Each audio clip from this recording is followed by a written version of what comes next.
ettin beni dosta düşmana.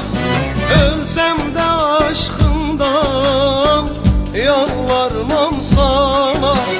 Anladım fayda yok yar senden bana. De get zalim de get kendi yoluna. De git zalim de git kendi yoluna.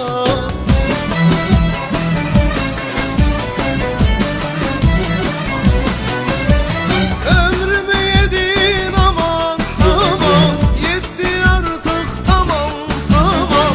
Senle geçmez zaman zaman, de get zalim yar. Ömrümü yedin aman aman, yetti artık tamam tamam. Senle geçmez zaman zaman, de get zalim yar.